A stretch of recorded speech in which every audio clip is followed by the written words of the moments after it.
I'm Forrest Saunders at the state capitol. That battle over a new spending plan up in D.C. could have ramifications right here in the state of Florida, especially for those waiting on federal dollars following Hurricane Idalia. Take a look.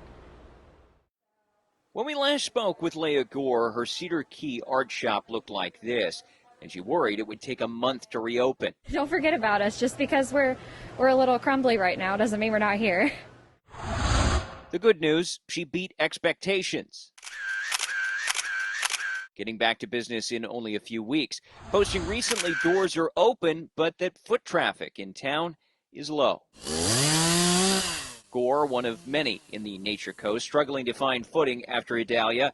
And according to state officials, Congress's fight over a new spending plan isn't making things any easier. That hampers recovery. When we don't have those funds coming back in for the federal government, that hampers our recovery. Florida's Emergency Management Director Kevin Guthrie Wednesday called on D.C. lawmakers to figure out a solution ASAP. He wanted FEMA's disaster relief fund replenished, worried that the looming shutdown could freeze relief. Low funds already prompted FEMA to take action it hasn't since 2001. Officials paused about $1.5 billion in long-term obligations to prioritize immediate ones. Some projects here in Florida halted as a result. We have about $500–600 million in the queue ready for FEMA's ready to push the button when they get the money.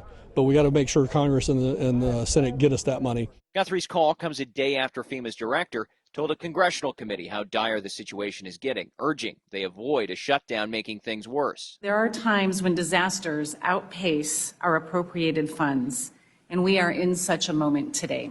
The Biden administration wants an extra $16 billion in the new spending plan to bolster FEMA's relief fund. But Republican infighting and disagreement with Democrats over tying of Ukrainian aid to the dollars have stalled progress thus far. We need to make sure Floridians get the support from their federal government that they deserve. Florida's U.S. Senator Rick Scott among those wanting to untether FEMA funds, offering a new bill to make it happen. We shouldn't make it contingent on helping a foreign cause. Might be an important thing to do, but we ought to be doing disaster relief and helping Americans first. To date, the idea hasn't gotten enough traction, and President Joe Biden has said he has no interest in separating FEMA funds from Ukraine. Idalia may be gone, though Floridians, it seems, will have to wait for a new political storm to pass in D.C. Now, the deadline to avoid that government shutdown is October 1st. That's under 2 weeks away.